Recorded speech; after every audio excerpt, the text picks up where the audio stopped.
Sejam todos bem-vindos a mais um estudo do projeto Nosso Lar Segundo o Espiritismo. Nós estamos analisando uma mensagem de Kardec, da Revista Espírita de 1863, do mês de maio. É um artigo escrito por Kardec chamado Exame das Comunicações Mediúnicas que nos enviam. Nós estamos aprendendo com Kardec, nesse artigo, como que a gente analisa uma mensagem, como que a gente avalia e conclui se essa mensagem é boa ou não e se ela deve ou não ser publicada. A gente aprendeu primeiramente como analisar uma mensagem em particular do espírito, mas agora a gente está aprendendo também com Kardec como analisar uma obra inteira, um trabalho de fôlego dos espíritos. Algo que se tornou muito comum no século XX no meio espírita, né? Os espíritos ditarem obras, livros inteiros serem psicografados por médiuns, editados e publicados como obras espíritas. Então, é muito importante que a gente faça uma coisa muito simples. Toda vez que a gente se deparar com alguma obra de algum espírito, a gente usa esse texto aqui para saber como que a gente tem que proceder, como é que a gente avalia, né? Já que o nosso projeto é exatamente sobre isso. A gente vai pegar uma obra de um espírito, no caso a obra Nosso Lar, e analisar ela. Então a gente está usando Kardec para fazer essa análise, tentando mostrar para vocês que são recomendações de Kardec, né? Não se tratam apenas de ideias pessoais, né? Nossas. Então, ainda falando sobre análise de obras, que é exatamente o que nos toca, Kardec vai dizer: é sobretudo em semelhante caso que um exame escrupuloso se torna necessário, se não nos quisermos expor a aprender às nossas custas. Além do mais, é um meio de afastar os espíritos presunçosos e pseudo-sábios, que invariavelmente se retiram quando não encontram instrumentos dóceis a quem façam aceitar suas palavras como artigos de fé. A intromissão desses espíritos nas comunicações é, e isso é um fato conhecido, o maior escolho do espiritismo.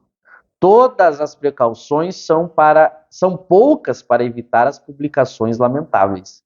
Em tais casos, mais vale pecar por excesso de prudência no interesse da causa. Esse é mais um daqueles parágrafos que a gente diz que, na verdade, a gente não precisaria comentar nada de tão claro que o parágrafo é. O Kardec é tão claro, tão lógico, tão simples a nos dar as recomendações, bastava que a gente as aplicasse. Mas, como a gente sempre diz, como a história do nosso movimento espírita é uma história, em geral, de um movimento muito teimoso, né? Ou que não lê Kardec, ou quando lê Kardec não presta atenção, não leva a sério, não aplica o que Kardec está dizendo, a gente tem que reforçar aquilo que Kardec já disse muito bem. Esse parágrafo é muito rico, muito profundo e, ao mesmo tempo, fundamenta o que nós estamos dizendo há vários estudos. Nós estamos no 16º estudo e nós temos mostrado a todos, ou procurado mostrar a todos, que aquilo que nós defendemos, nós estamos nos pautando em Kardec. A gente sempre diz que a pessoa tem que ser muito teimosa para não ver nesses textos ou o que a gente está dizendo ou tirar outra conclusão, né? Então ele falando sobre a análise dos livros, daqueles trabalhos dos espíritos que não são apenas uma mensagem, né? Os trabalhos de maior fôlego, como Kardec vai dizer, ele diz, é sobretudo em semelhante caso. Então, quando a gente tem uma obra psicografada e não só uma mensagem, é ainda mais necessário, né, que a gente faça um exame. Então, ele está recomendando o exame. E lembra que eu sempre mostro para vocês que Kardec não coloca as palavras sozinhas, ele sempre coloca um adjetivo bem colocado e bem pensado para a gente prestar atenção.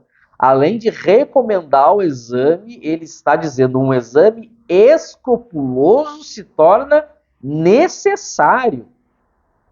Vejam, algo que é necessário não é uma opção, é uma necessidade. Aliás, algo opcional é justamente o oposto de necessário.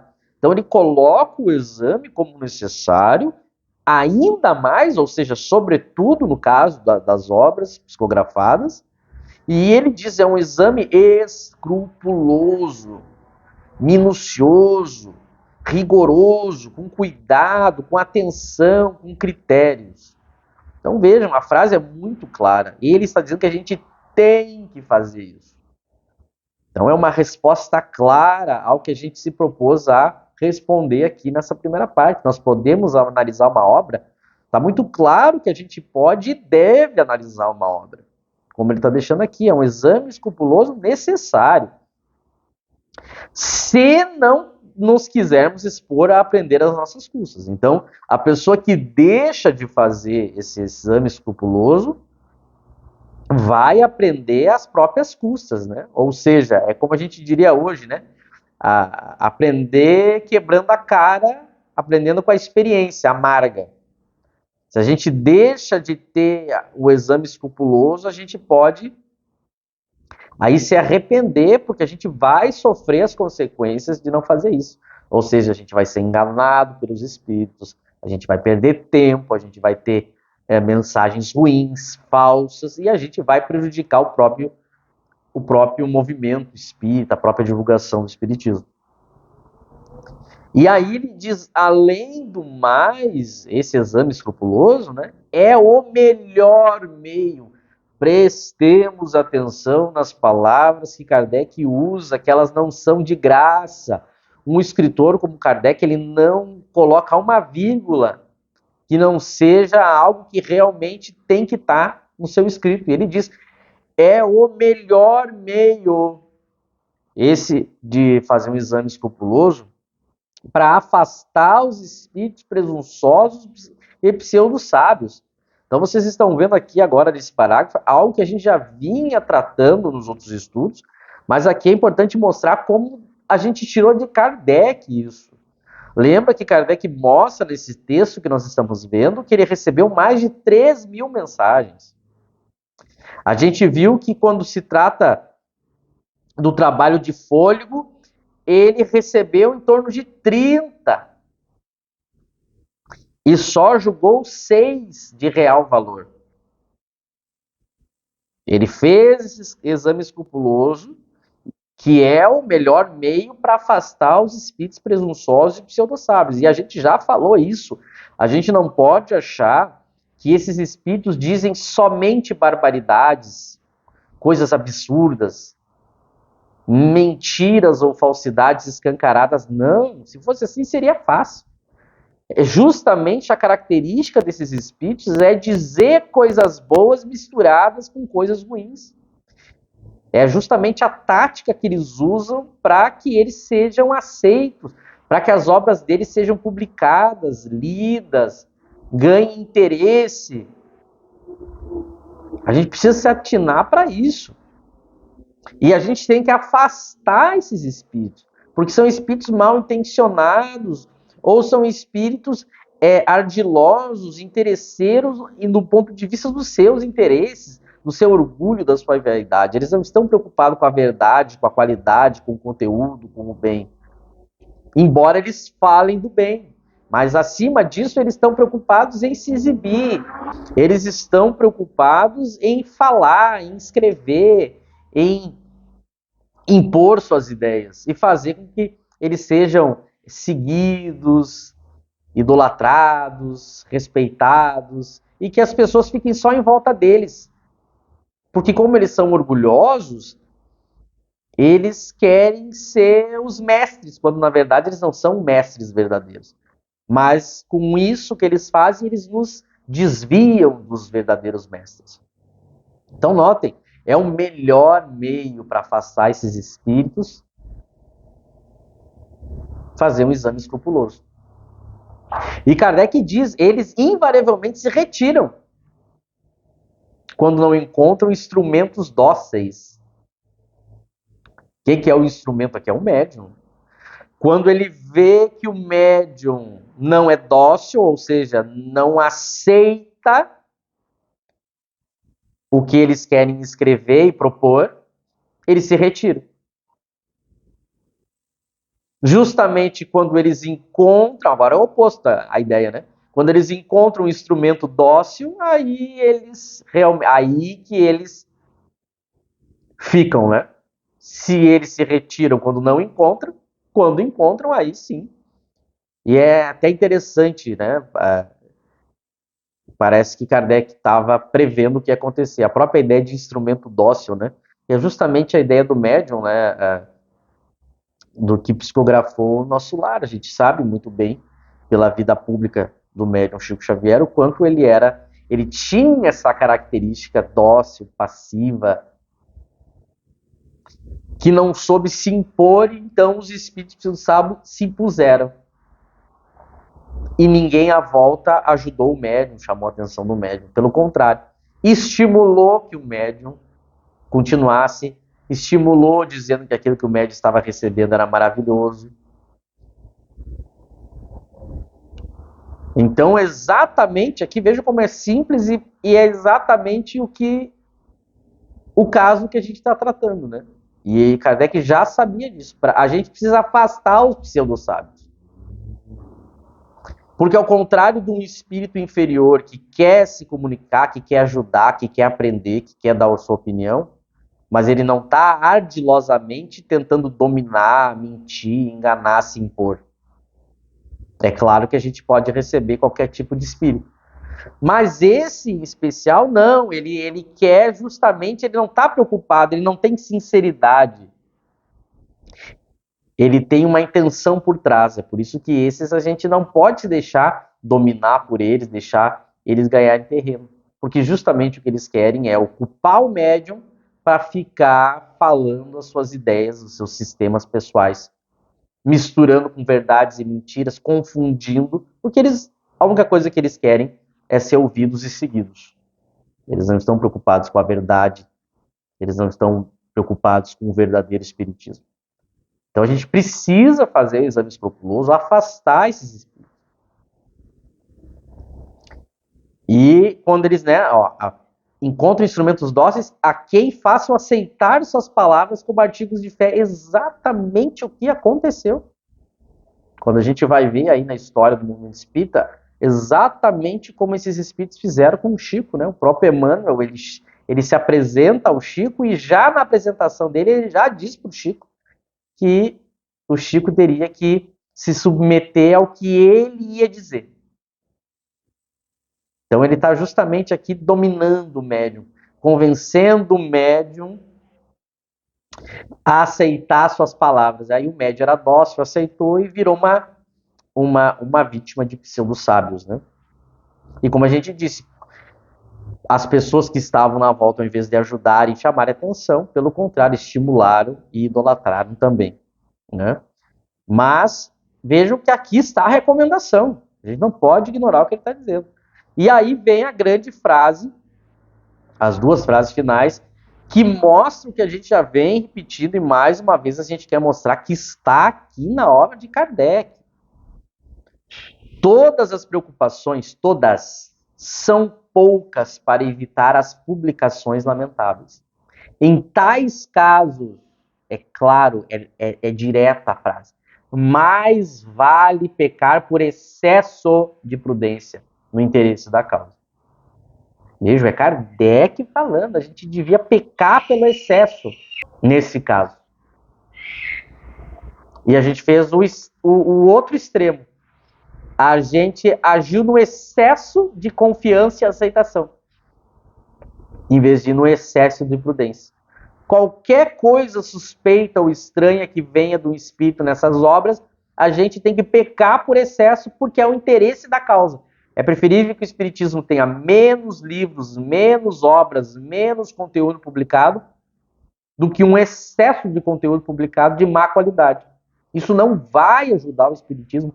Há uma ideia no movimento espírita que a gente vê por aí, mas essas obras ajudaram.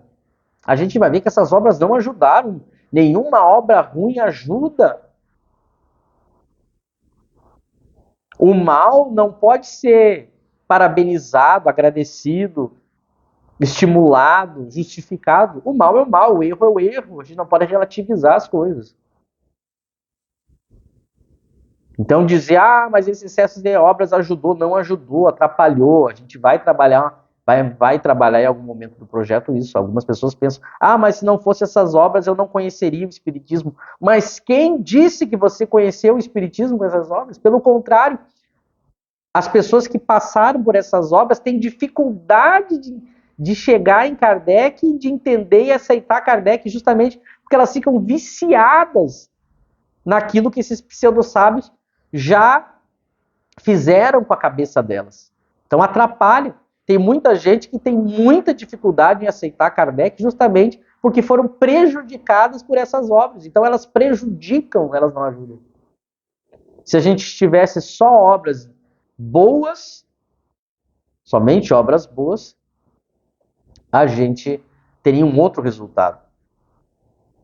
Então as pessoas às vezes não param para, quando elas vão tratar do resultado, elas não analisam o seguinte: na época de Kardec, que a gente só tinha obras, as obras de Kardec como a principal referência, o movimento espírita era maior em número, inclusive. Porque muitas pessoas falam, se não fosse essas obras, o que seria do espiritismo? O espiritismo era maior na época de Kardec, tanto em qualidade quanto em número. Era no mundo inteiro. Então, para a gente ver que esse discurso também, ele não serve. Mas está aqui em Kardec. Vocês estão vendo ele dizendo, mais vale pecar por excesso de prudência no interesse da causa. Hoje, quando a gente peca por excesso de prudência, a gente é visto como fanático. É muito curioso isso. Muitas pessoas dizem que aqueles que seguem as recomendações de Kardec são fanáticos. Ou eu aceito algo que contraria Kardec, ou eu relativizo os conceitos de Kardec e não sigo ele 100%, ou eu sou fanático. Nota como essas pessoas e esses espíritos são ardilosos, porque eles colocam a coisa de um jeito para mexer com a gente, porque ninguém quer ser fanático. Então é um jeito covarde de mexer com o nosso íntimo, né? Porque a gente está ali tentando seguir Kardec e a pessoa vem e diz assim, olha, se você não abrir mão nem um pouquinho, você está sendo fanático. E a pessoa muitas vezes aí fica preocupada, será que eu não estou sendo mesmo? Mas a gente tem que ver qual é a ideia do fanatismo. O fanático, ele não aceita a discussão. Ele não aceita a crítica, que é justamente o contrário do que Kardec propõe e aqueles que seguem Kardec propõem. É justamente esses que estão chamando aqueles que seguem Kardec de fanático, que são contra a crítica, a análise, o exame escrupuloso. Então é uma inversão. Eles que se negam a criticar, comparar, usar a razão, usar a lógica. Então pecar por excesso de prudência não é ser fanático, é ter prudência. Percebam? Fanatismo seria algo respeitar todos os critérios e mesmo assim a pessoa não admitir. Mas para essas pessoas, elas nem apresentam critérios e argumentos. Elas só dizem, ou você aceita ou você é fanático. Percebe? É a mesma coisa que eu chegasse para um estudioso aí de astronomia e dissesse assim, olha, se você não aceitar que a Terra é plana, você é fanático. É a mesma ideia. Não é assim que eu justifico uma teoria nova, dizendo, olha, quem não aceitar é fanático. Estão tratando as obras de Kardec como tratam a Bíblia. Só a Bíblia vale. Vejam, a obra de Kardec não é uma Bíblia, porque não é uma religião, é uma ciência. A pessoa tem que comparar com as obras de ciência. A ciência ela é muito rigorosa. Ela não relativiza. Imagina se um engenheiro, um arquiteto, um engenheiro relativizasse as suas teorias para construir um edifício que você vai morar. Eu garanto para vocês que essas pessoas que dizem que quem só segue Kardec é fanático, ela não usa essa lógica para falar com o seu arquiteto e seu engenheiro que está construindo a sua casa. Porque a pessoa começa a relativizar as teorias e daqui a pouco a casa desaba meses depois de construída. Percebam a analogia que a gente está criando para a gente pensar. Vamos então agora prosseguir aqui para ver como que Kardec encerra essa belíssima mensagem, né? Em resumo, publicando comunicações dignas de interesse, faz-se uma coisa útil. Publicando as que são fracas, insignificantes ou más, faz-se mais mal do que bem. Uma consideração não menos importante é a da oportunidade. Umas há cuja publicação é intempestiva e por isso prejudicial. Cada coisa deve vir a seu tempo. Várias delas que nos são dirigidas estão neste caso, e posto que muito boas devem ser adiadas. Quanto às outras, acharão seu lugar conforme as circunstâncias e seu objetivo. Então nota como é que ele encerra. Ele vai mostrar as obras que eu publico, que são boas, devem ser publicadas, e aquelas que eu não devo. E ele deixa muito claras as características para a gente não ter dúvida, né? Então as fracas, e aí ele deixa claro, né? São fracas, insignificantes ou más. Se tiver algum, nota que ele não coloca só más. É o que a gente tem sustentado e mostrado o texto todo. Ele podia ter dito, aquelas que são más não publique, mas não é só as que são más, as que são fracas e insignificantes. Elas fazem mais mal do que bem. Olhem o texto de Kardec, para as pessoas não pensarem que é a gente falando. Elas não fazem mais bem do que mal, elas fazem mais mal do que bem, por isso elas não devem ser publicadas. É Kardec falando, raciocinemos. Porque a gente está criticando uma obra, como a gente vai criticar a obra no nosso lar, e as pessoas têm que lembrar desses textos aqui, para que elas não pensem que a gente está se criticando simplesmente por criticar, mas é porque tem um fundamento. A gente está usando o próprio Kardec. Por isso que é um projeto que é comparativo.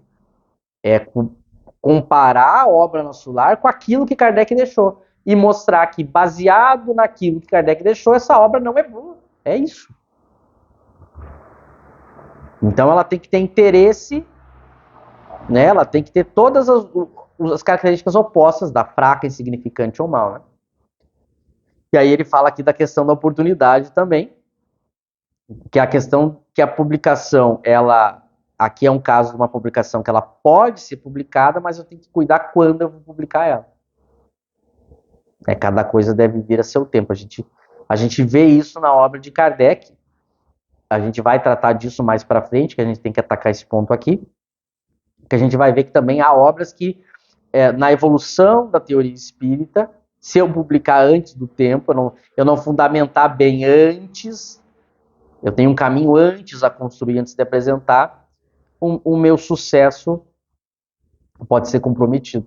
Um exemplo, quando Kardec publica, por exemplo, o Evangelho segundo o Espiritismo, em 1864, a gente já vai ter muitas obras que prepararam o caminho. Ele não chegou e publicou o Evangelho segundo o Espiritismo, senão ele nem seria aceito, ele teria muito mais barreiras que enfrentou. Claro que quem está acompanhando esse projeto vai poder levantar a seguinte questão, e muitos defensores da obra Nosso Lar vão levantar, por isso que a gente vai ter que atacar futuramente isso. Muitas pessoas vão dizer assim, bom, mas e será que a obra Nosso Lar, ela não é uma evolução da obra de Kardec?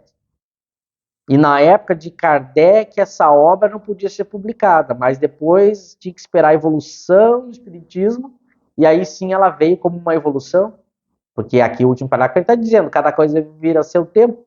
Será que a obra Nosso Lar não está correta e ela não... Kardec não tratou do assunto na época porque não podia? Nós vamos atacar essa questão. A gente vai mostrar que esse não é um argumento que vale no caso da obra Nosso Lar. A gente vai mostrar isso. Que não basta, evidentemente, eu usar simplesmente o argumento do tempo. Senão também seria uma coisa ingênua. Qualquer coisa que eu quisesse colocar e chamar de espiritismo, eu diria, não, eu estou dizendo isso agora, está contrariando Kardec, é porque na época de Kardec ainda não estava preparado para dizer. Imagina, eu poderia dizer qualquer coisa. Óbvio que não vai ser só esse o critério, né, que ele está tratando Por isso que a gente citou o caso do Evangelho, por exemplo. O Evangelho segundo o Espiritismo, ele apresenta em 64, antes ele constrói muita coisa do Espiritismo até apresentar o Evangelho. Mas o Evangelho não vai contrariar e desfazer tudo que foi dito antes. Ele é apenas uma evolução. Não confundam evolução com contradição. Nós vamos ver isso, não se preocupem, nós vamos tratar disso nesse projeto. Né? Então, quanto às outras, acharão seu lugar conforme as circunstâncias e o seu objetivo. Então, está muito claro, pelo menos para nós, e a gente acredita que para quem está nos acompanhando, a gente não vai pegar todos os textos de Kardec que tratam sobre analisar uma obra, mas a gente acredita que, com todos esses textos que a gente utilizou nesses 16 estudos, que eles deixam muito claro uma coisa: a gente pode analisar uma obra. Veja que a gente não está nem falando sobre ter um entendimento ou ter outro entendimento sobre a obra. A gente está falando sobre a possibilidade de analisar. Acho que está bem clara a ideia de que a gente pode analisar. Por que a gente está mostrando isso? Para que quando a gente for analisar, ninguém venha dizer: ah, mas você não pode fazer isso, está errado. Não, mas a gente já construiu 16 estudos para mostrar que pode. Você pode discordar da análise, mas não pode dizer que a análise não pode ser feita. Percebe a diferença? Então, primeiro a gente quis mostrar que a análise pode ser feita. E a gente acredita que os textos foram muito claros. A gente usou textos teóricos e textos práticos como esse para mostrar que Kardec indicava e fazia essa prática de analisar uma obra. Agora, a gente vai iniciar um segundo momento ainda introdutório no próximo estudo, que é ver, bom, uma vez que eu posso criticar, como que eu tenho que fazer para fazer uma boa crítica? Agora nós vamos avançar um passo até o próximo estudo.